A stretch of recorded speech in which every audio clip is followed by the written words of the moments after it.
Welcome to Marriage Now What. Today we got Ashleigh. Ashleigh, you know, everybody wants to talk about communication, and we do it every day of our life. And for me, I'm not a doctor or scientist. I have not really studied, but based on results and self-analyzing, I've kind of come up with some communication thoughts. So I think we should go kind of in a little bit of a series and, you know, see how this plays out. One of the thoughts of communication is how many different people there are. You know, we did a message with John, and it was talking about behavior groups and how each behavior group thinks, but not only thinks, but also speaks, you know. So if I was talking about, you know, something, I might say, you need to do that, you know, like, because I'm right. And so the demand now is you need to do what I say, you know. Somebody analytical might say, well, what you're supposed to do by the instructions, you know, you should follow the rules of this so that you can get the proper diagnosis, or, you know, like with a recipe, you got to do. Yesterday, Lucy, you know, we're cooking, and the recipe said 19 minutes. And so I set the timer for 15 minutes, and she saw that, and she went and reset the timer. And I'm like, what are you doing? And she goes, well, the box says 19 minutes. And I said, is the box smarter than me in my understanding of my oven, that it cooks hot, and then also that it cooks hotter in the back right corner, so you got to flip it around so that way you get an even balance of baked goods. I love baked goods. I do it a lot. So I know what my oven's like, but for her, it was the rules. It's like, nope, it says 19 minutes. You do it 19 minutes. And she even she overrode her parent to match the box. The information on the box was the law, the right way, dad's wrong. And then, you know, you've got supporters who are always thinking like, well, how do you feel? Well, what do you think? Well, you know, how does this make you react? And so they're kind of more into the feelings, and then the promoter's like, who cares? Just do it, you know? I mean, and so they're spontaneous, and there is no rules, and there's no reason of doing anything, because basically to them, living that life is more important than any of the other categories, you know? And so that's just in behavior groups. And John and I went through that on one of the podcasts of, that's communication, you know? But I was thinking about not only that breaks us up in communication. You've got demographics, north, south, you've got hot, cold, you've got, you know, places like the big city, you have the country, you have the mountains, you have the beach. Like if you watch TV shows, they're like, oh, we're on island time. Well, that's a behavior and a conversation and a thought process that somebody's living. Then they go to the big city and it's New York minute, right? Rush, rush, rush, do this now, stay focused, produce, get done. So the conversation and communication is different just by the area you're in. You know, if you went to the islands and you're like, hurry up with that order, get it done right now, I'm hungry, I need it. They'd be like, man, you're crazy, dude, you know? And so your communication would not work in those areas. You know, we have sex, right? You got men and women, you got, you know, male, female. Of course, it's funny that I used men first. I'm a man, you know, and so maybe my mind automatically goes to men first. Now, if you were to say, you'd probably say female and male, or, you know, because you'd probably put yourself first. And maybe not. Maybe you put men first because you're like, well, that's what society calls me to do as a woman, is to put a man first. And so your communication around sex and society might be what you communicate based on what you have experienced or think that, you know, your community or, you know, whoever you're talking to needs to say. You've got money. You got rich people, you got poor people, you got working class, you got no class, you got, you know, retired people. Everybody's kind of in a different financial way. So if I say, oh man, you need to be putting $1,000 a month into the market, might be because I've done that before. And then you're like, well, no, I'm just needing to get food on my table, get my kids, you know, they need to braces or stuff like that. So then you've got, you know, also travel. How have you traveled anywhere? Just in the U.S., outside the country? You've got right brain, left brain people. My sister, she's left-handed and, uses left brain. She's really creative. I'm more right-brained. And so you got education also. Did you go to high school? Did you go to college? Did you go to tech school? Did you go to seminars? What was your education about? Was it medical field? Was it, medical science? Was it political? And that's another thing. Now you've got, are you a Democrat? Are you Republican? Are you an independent? So that gets added into it. And then you've also got work. Like, do you work? Are you a working mother? Are you a stay-at-home mother? Are you a business owner? Do you work for somebody? Are you self-employed? All of these things consider what kind of communication you'll use. And as we keep on breaking down people's experiences and the way that they are in life, there is a unique as a fingerprint, because their experience, maybe they didn't go to school. Maybe one didn't have a parent. Maybe one of their parents died. Maybe they grew up in a divorce home. Maybe it's a situation where you could be married, divorced, never been married. All of these things play into people's communication. And once you start applying the thought process that all of these different categories, it's very hard to say who's right and who's wrong. It's very hard to also say, based on your experiences, that you're wrong to feel the way that you feel. But what do we all want out of communication? I think that's kind of like the mainest point of everything with communication. When you talk, what do you want to achieve? Probably want my needs met. And I feel like as a human race, one of the biggest needs is to be right, valued, important, considered, And so even what we're going through right now, there's kind of this back and forth. And of course, when political things come, everybody has their political say. And then they're like, no, you're wrong. And I'm right. And let me tell you why I'm right. And they'll write this big long essay of, why you're wrong, why I'm right. And basically, for them, their value is in, will the person listen to me, understand me, receive me? Because as soon as you start saying, no, you need to consider this or do this or that's wrong, I become less of a person. And then my communication is not back and forth to you, it's defensive. Here's why I'm right. Here's why I'm doing what I'm doing. Here's why. And I think in order to keep a clear mind and not get defensive, we have to understand all of these different categories, for ourselves and then also for other people. You and I both had friends, even from a religious standpoint, depending on your beliefs religiously, will you have a friend that communicates back and forth? I know you had a personal friend and your relationship got really torn. And I had a friend and he basically said, I don't want to be your friend anymore. Over the difference in concept in religion of thoughts. And I'm like, well, we still both believe in God. We still both believe in Jesus. It's just a little thing tweaking the wrong way. And he can't stand it anymore. He's like, oh, I can't be around you. Because then I'm challenging his belief, his rightness, And for me, I'm to the point where I'm like, I have to talk about it. I've got to consider what is your view as a woman, as a stay-at-home mom, as somebody who's not in the church anymore, somebody who is in the church. I don't think that anybody is doing anything wrong. It's their right. Here's where I think we make it wrong, and as far as goes communication, is when we fight, defend our right, and demand that other people see it the same way, react the same way, have the same beliefs as us.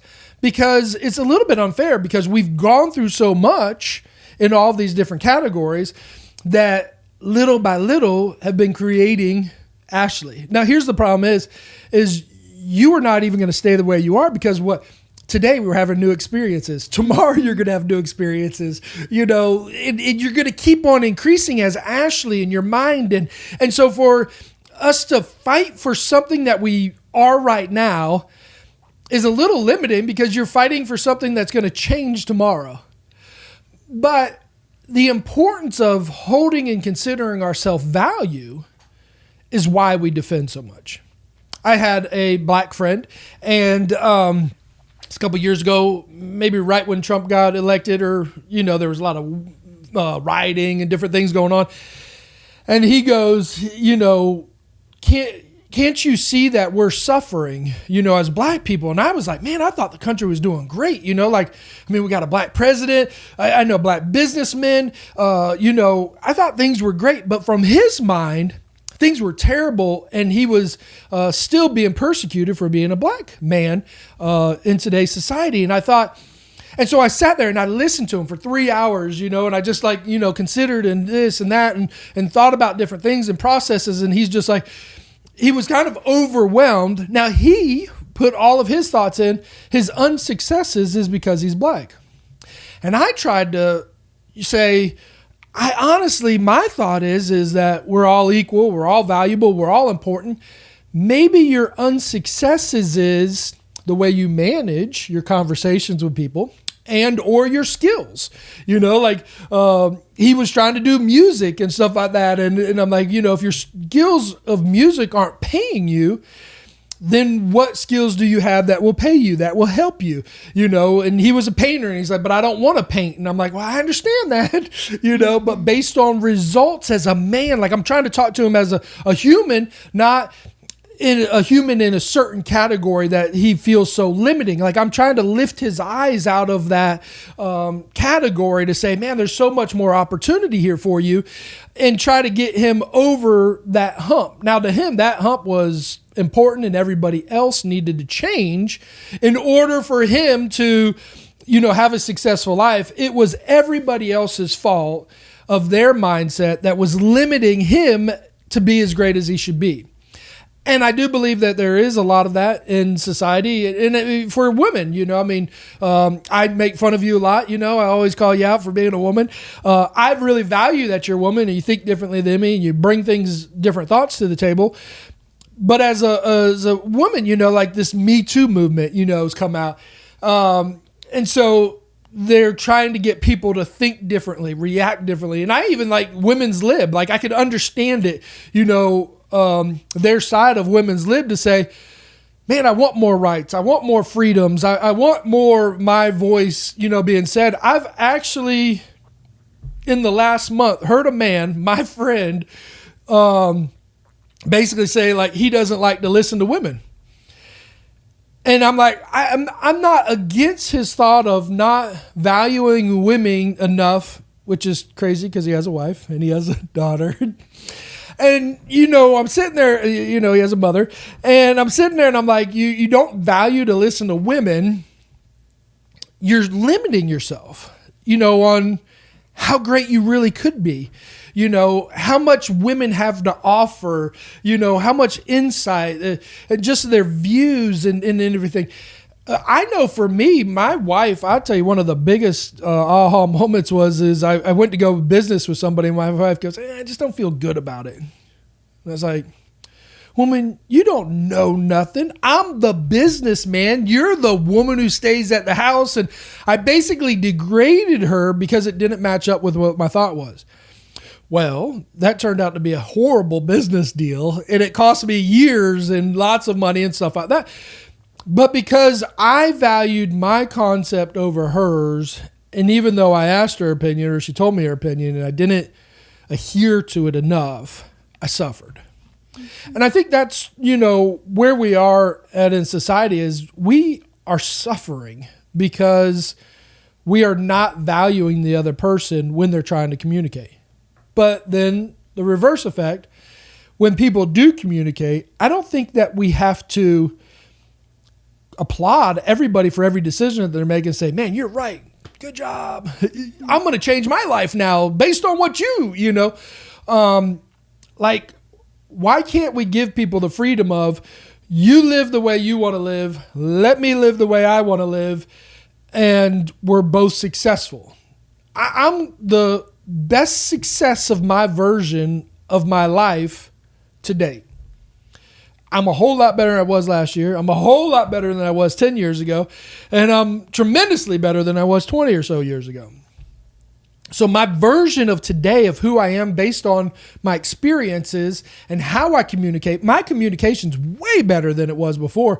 And I know you and I even struggle with my communication, you know? And so there are limits in this. But when you communicate, I believe at the core of finishing that communication is you want somebody to say, your thoughts are good. Your thoughts are right. I've never, and you agree with that person. And back to the pandemic going on right now, some people are staying home. And, I'm seeing this frustration play out between family members of somebody saying, we need to stay home. And then other ones saying, no, we need to go out. And it's based on experiences, community, obligations, responsibilities, desires. Like it's all of these things wrapped up. But it's so hard because we make it a black or white. You either agree and you're right, or you don't agree and you're wrong. And then as soon as we say you don't agree, you're wrong, now your value is diminished. Mm-hmm.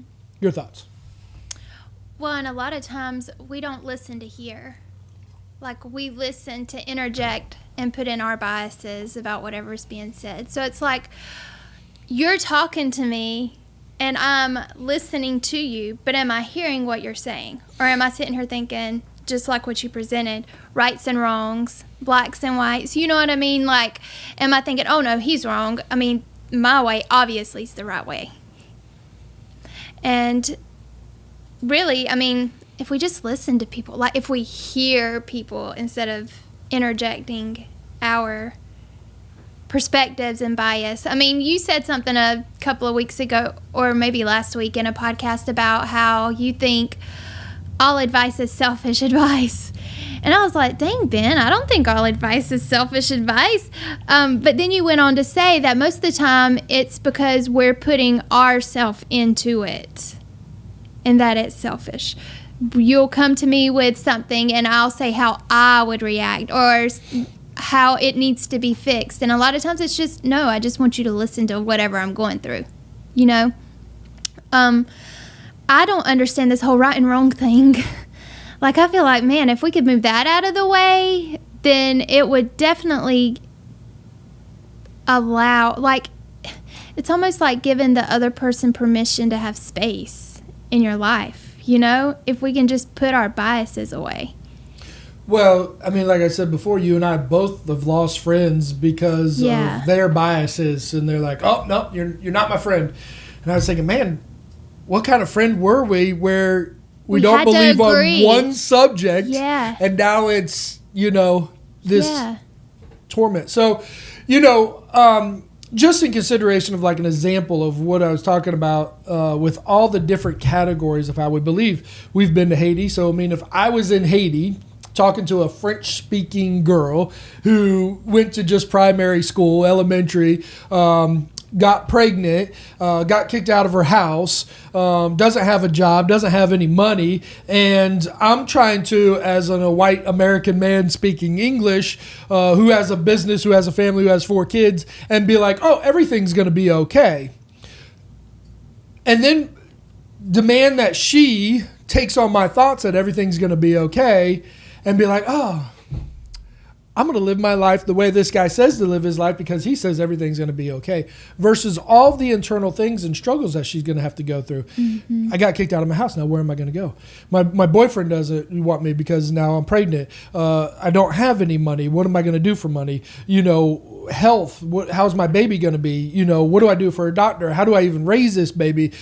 All of these things that she's getting ready to face, and I try to say, believe me, I'm right. Everything's going to be okay. And that's my way of communicating to her. And then I put it on her. Well, and you need to do it. Now it's more responsibility. Like she didn't have enough, with trying to process what's my body doing? How's this thing growing inside me? What do I need to do for nutrition? And all of these things that come up in life. And that's what you're trying to maybe saying is we're not listening to people. Mm-hmm. But with that, with breaking down these categories and being able to see that health-wise, people are going through different things. And so, we have 4 kids, and so primarily they're saying that kids don't get sick. And very, very little, are, and bad results are even almost to nil. So we have 4 kids, so we're like, oh, let's go here, let's do this, let's do that. It's easier for us to move because now the information that we have is we can be mobile, with some restrictions, or bring some germicide with you or whatever. But we could be mobile. And then you take a conversation with somebody who's over 65 years old who has diabetes or different things like that, and you're like, I don't want to be mobile.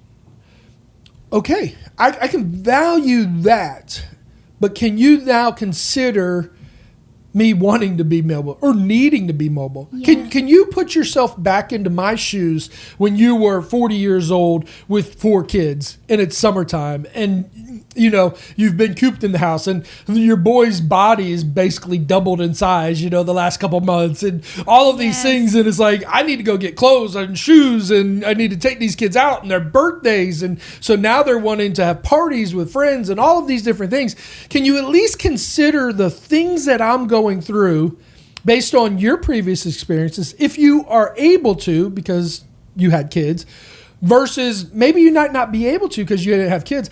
Funny thing, one time I was in a service and it was kind of this Saturday class, and we somehow got onto the conversation of kids and how do we pass this information to the kids. No lie, I get this guy or see this guy, and he stands up and he's like, I don't have kids, but I think this is how it should be done. And I was my gosh. I was like, holy moly.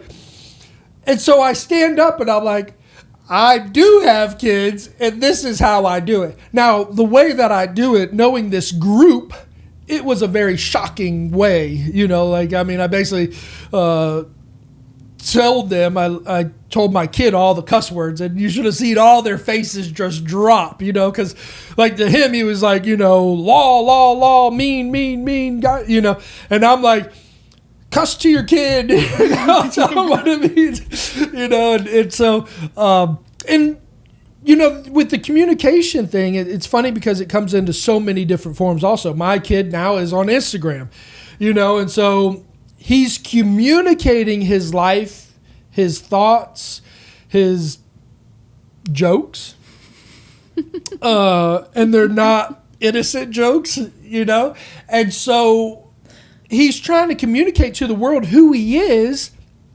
And we had to talk to him the other day and say, not everybody's going to value your joke the way you valued your joke.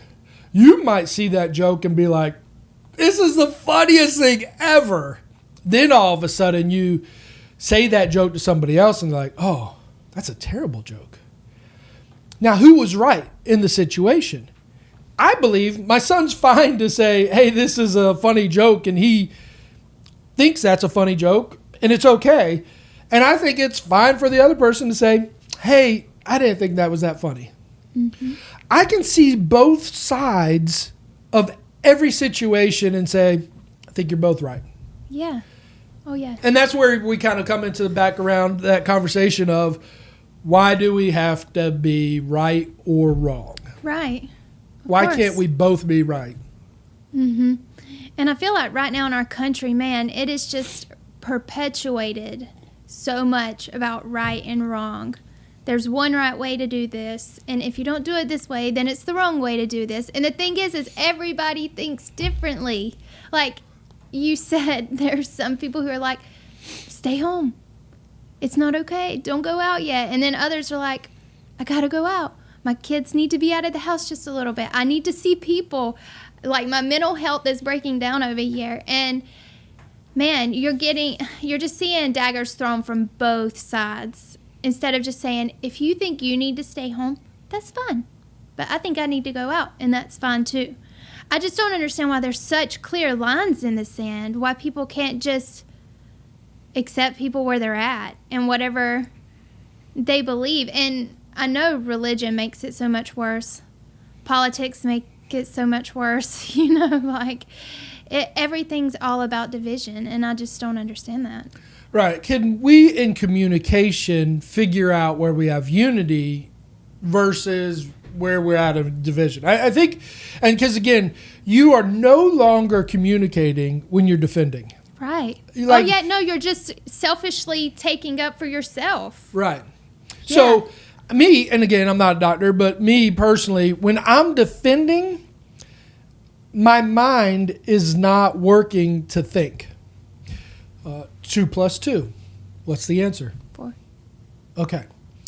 Now, if I were like, no, you're wrong, what automatically you do? You're like, well, my teacher said 1, 2. And like you're thinking now, you're like, oh, you're processing. You're like, 1, 2, you know. Or are you thinking, I can't believe this guy's yelling at me. The obvious answer is 4. See, you didn't go back to your teacher. You went to defending. Mm. And that's what I'm trying to say is our minds shift. And when our minds shift, we can't properly communicate. So if we want to communicate, we've got to understand. And then here's the other thing is if you really want to communicate, you got to understand what the other person's mind's going into. Mm. Are they going into defense mode? Or are they going into understanding mode? Are they going into revelation? Are they going into processing?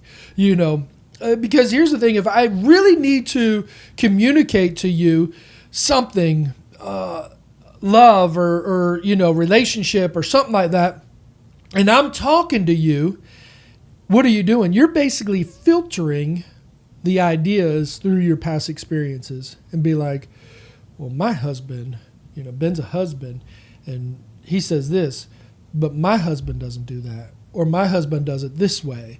Or, man, my husband's never done that. Or, you know, man, thank God my husband doesn't do that. You know, like so. But, and that's where it's beneficial. Like if you can keep somebody in the mind of continually thinking and filtering the process of what you're trying to communicate, mm-hmm. instead of them shutting down and defending, you'll have a prosperous conversation. Case in point. What do we do? So there's this story in the Bible. Basically, this father is trying to find a son. So trying to find a wife for his son. And so he tells the guy, go back to our hometown. Now, why did he do that?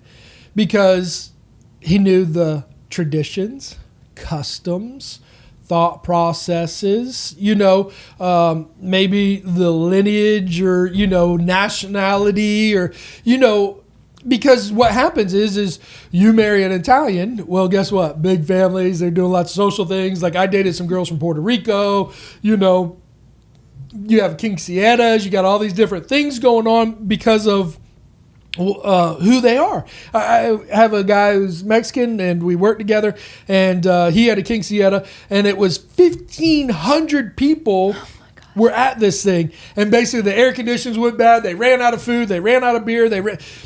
Well, for me, when we have a party, it's like 10 people. You know, we're little old white people, you know, doing those little parties, you know. And, I mean, sometimes we have 15 or 20 people, but you know, I'm just saying, like for us, it's more of a smaller gathering. To them, it's like bring everybody, you know, and bring the family, you know, and that's great.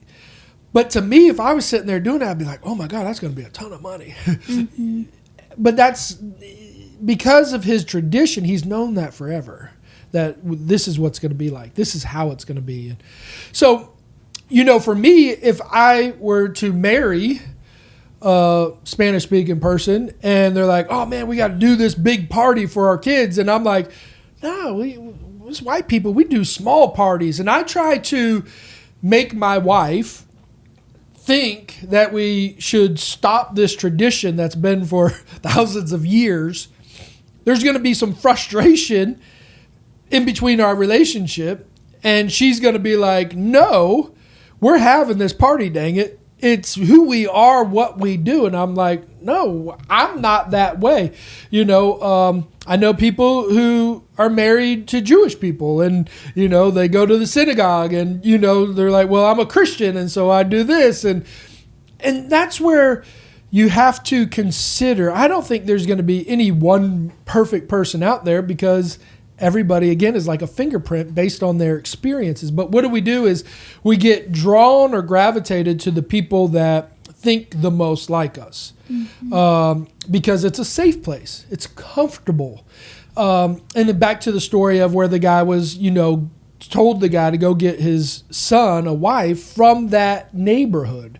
Why? It's comfortable. He thinks he understands it, and so the closer you can get to somebody when you're marrying them that matches you, which is also crazy because we usually marry our opposites, that similarity helps bring peace and comfort to the relationship.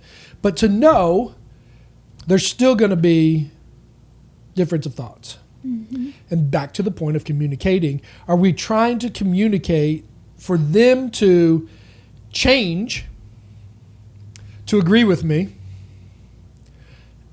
And I think that's one of the biggest things that we do is you need to change so you can be like me, or you need to do these things so you can be the way I want you to be. And again, why did you marry the person? Just let's honor the things that they did do and, not humiliate the things that they don't do to get them to change, which that's a big struggle, And that's where I think like the frustration of communication comes in. As long as I am putting a demand on somebody else to change, then we think that our communication is not working, right? Because they're putting on the brakes, they're defending, and then we're like, they're such a bad communicator. No, they are just unwilling to basically yield to your thought, and for them to now become this mindless person based on everything you want them to think or say. It's hard because you're asking them basically to give up my life, give up my experiences, give up my considerations, give up my thought of everything I think is right, and only do what you say. Now I'm basically not your husband or not your wife. I am your mind. Did you have kids just to think and act and be like you? No. Did you get married just to have that other person think and act and be like you? No. So then why do we have our conversation wrapped around the goal of trying to get that performance? Mm-hmm. I don't know. It's just selfish ambition, wouldn't you think? I mean, I've done exactly what you're talking about. I know. I see your mind. I see your mind when you're quiet. You're thinking of like these experiences. Oh, I know. Like I've done that. It's been a long time, but I used to do that all the time. The first few years of our marriage. And the thing about it is it's so funny because my husband, he didn't graduate high school, and I did, and I went to college. So for like the first 4 or 5 years, I was like, but I've got to be the smarter one. I mean, I went to school, And then I remember one time it was so petty. He gave his input about something, and I was like, I just don't think that's the right thing.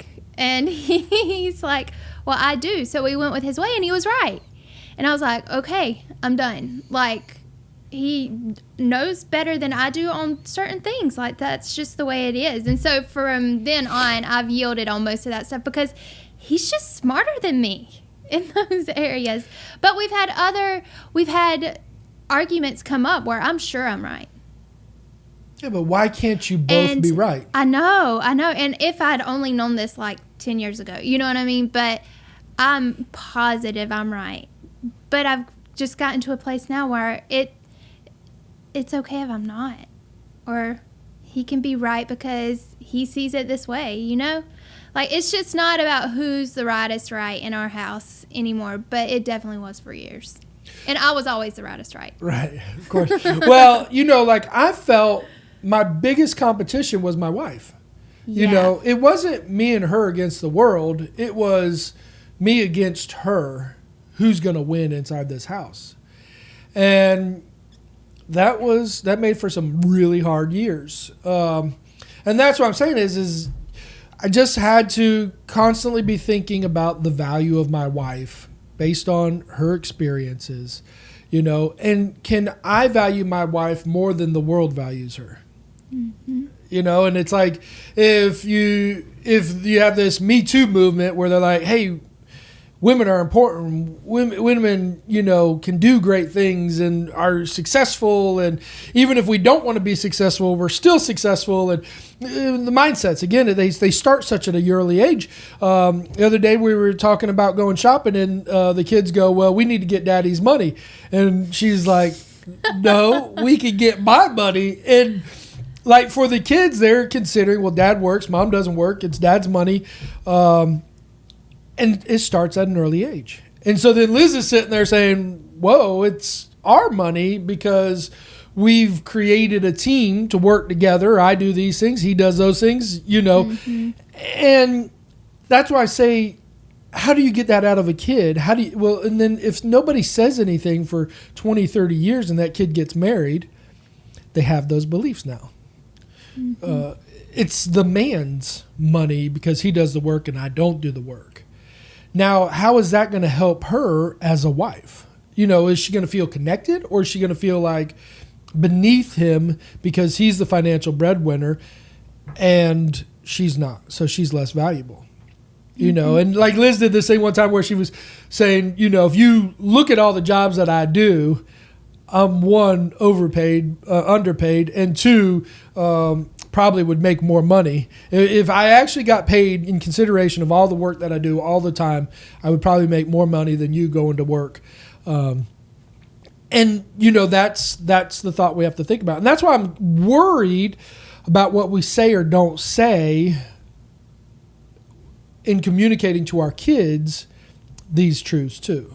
Because based on results, what is my daughter going to feel like in the future?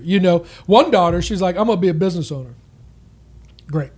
Another daughter, she wants to be a stay-at-home mom. And now I'm seeing, is she going to be this submissive, humble woman who makes no money? And I mean, for me, I did that to my wife. A lot of times we made decisions based off, like I said earlier, I make the money, I have the business, I do these things, and I totally took and devalued her. Mm-hmm. And the communication was, I'm right, based on my experiences, you're wrong. Yeah. And she was probably already feeling all those things you just talked about before you ever even confronted her about everything else. Like just that being a stay-at-home mom's tough in general, and then to feel like you don't contribute. But it is interesting to how do you teach your children in that dynamic where one works, one doesn't, one takes care of everything here, the other one's out of the home most of the time. And we actually had a situation this past weekend where we took our kids out in a restaurant to eat for the first time, like at home since all this. And when we were leaving, they were like, thanks so much, Mom. And I'm like, you're welcome. Tell your dad thanks. I want them to see that it's both of us. I mean, it may have been my idea, but he's the one that's out there making it so that we can do this kind of stuff. And, man, if we can get them to understand it's a team effort at such a young age, they won't have to deal with the stuff I know that both B and Liz have had to, process and go through being stay-at-home moms for such a long amount of time. Because there is a lot of insecurity that comes with it. It's just a different position, But that's where the communication comes in. I mean, we've had our financial stuff too, and for years I did all the finances by myself, years and years. And I would tell my husband how hard it was. I'd be like, it's just so hard. And I didn't ever want to tell him it wasn't enough at times because then it means that I'm doing something wrong, or he's going to think he's got to go work more and he's already gone all the time. And, oh, man, we just got to a point where we were tired of it all. And he's like, I'm going to take over the finances. And I'm like, you're saying I'm doing a bad job. Like, you're taking away the one thing that I control, and I'm not doing a good job. And I just felt like it was a personal attack on me. And you didn't even want to do it. Oh, gosh, I did. And, it made me feel horrible that he wanted to do that. And it turns out he was good at it. And I could breathe. It was such a weight lifted off my shoulders. And then he goes on to wanting separate checking accounts. And I'm like, excuse me? What do you mean you want separate checking accounts? That's not how we do it here in the South. Everything stays together. And he's like, no, I'm getting a side job, and I'd like for all that money to go in a separate checking account. So I fought that one too, a little. And it was great. You know, like it was the best thing he could do. And I don't know, we probably have 8 different accounts now, and he handles all of that stuff, and it has been the best thing financially for our marriage, him taking all that over, because I don't have to worry about it. I take care of like our immediate household stuff. He takes care of everything else. I can breathe. But when he first introduced it to me, I felt like it was an attack. You know, like I was listening through my bias and my insecurity, him saying, I want to make this better for us, you know, and I'm like, you're saying I'm not making it good for us by wanting to take it away. And he's like, no, I just want to try and see if we can find another way to make it better for us. So, man, it is all about our filters that we're hearing through. Like, if he said tomorrow he wanted to do some other financial thing, I'd be like, okay. Like, I have no doubt. Based on new filters and experiences that you... and about letting go of control and understanding who he is. And even if it's a wrong choice, it's okay because we're going to be okay. You know, like, just giving him that freedom of being right or wrong. It doesn't matter. I don't care. You know, like, we're going to be okay. And we have to do that with other people. And not just other people, ourselves. Like, for me, one thing that's so freeing is I can say, it's okay if I'm wrong. I don't care if I'm wrong. It just gives me another opportunity to find truth in something. Like, being wrong's good. It's not always a bad thing. Well, I don't think of being wrong as being wrong, more so learning something. Yeah, that's it. It's like if you stuck me, I did algebra, but I mean, if you stuck me in an algebra class right now, I would get it wrong. But at some point of constantly reviewing, checking, being taught, searching, trying it, experiencing, I could be great again, you know. Mm-hmm. And I think that's the thing that we have to consider with everybody. You are great now, and you're only going to get better. Yeah. You know, and what are we fighting for? Like you know, you said you're like, I was fighting for me feeling valued because I felt devalued because I didn't do it good enough. But then you had a stronger, maybe, or different mindset person come in, and now you feel free.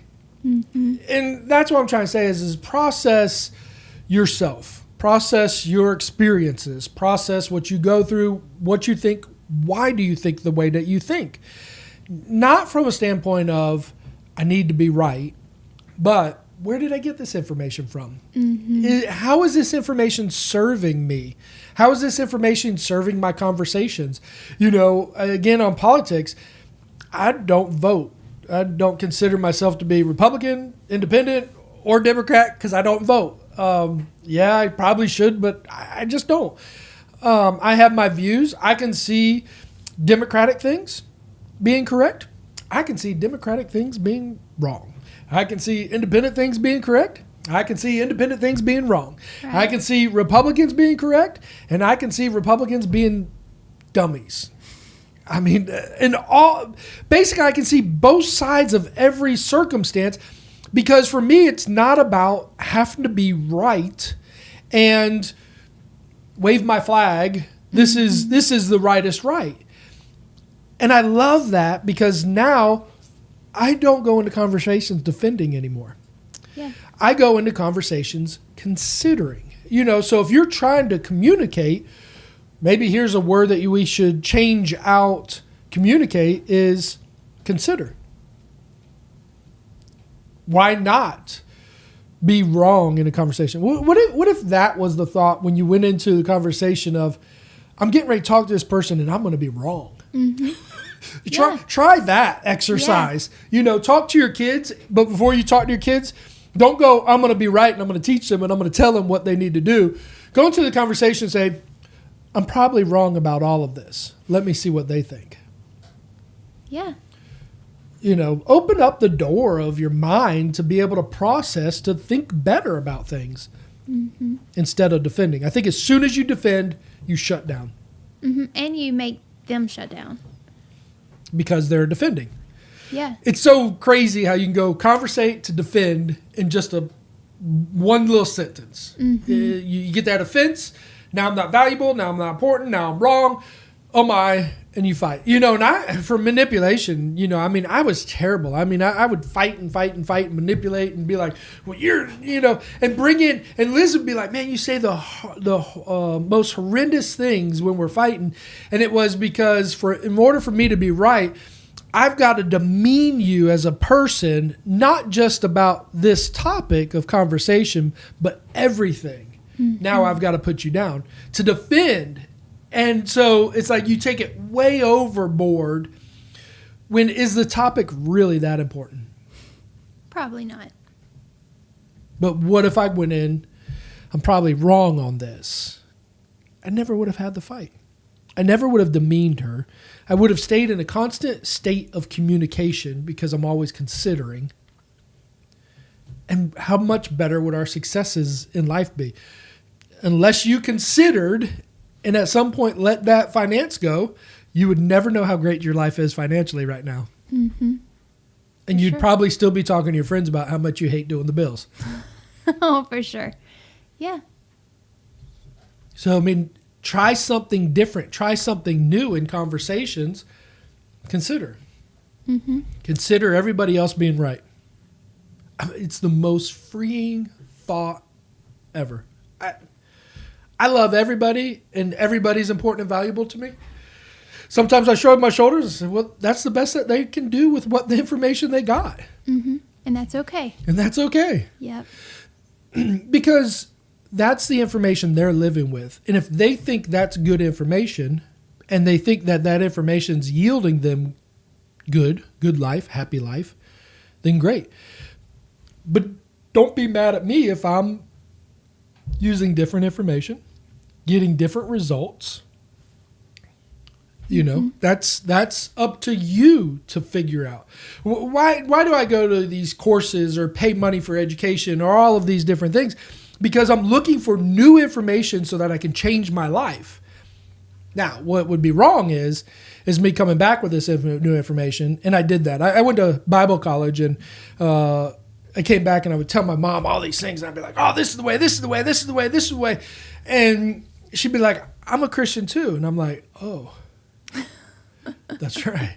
Like, to me, I would be like telling her I'm smarter, I have all this information, and she's like, I've been going to church all my life. I know the Lord. I talk to the Lord. I read the Bible. And that's what we do is we take two people who are equal. And then all of a sudden, my information's more valuable when you're communicating. And so you're wrong. And I think in order to value people to the pinnacle that they can be valued and honored is to consider them to be right.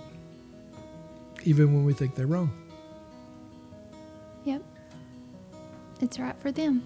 Right for them. All right, so we're going to break down a couple more communication insights just from life experiences. And so stay tuned until next time.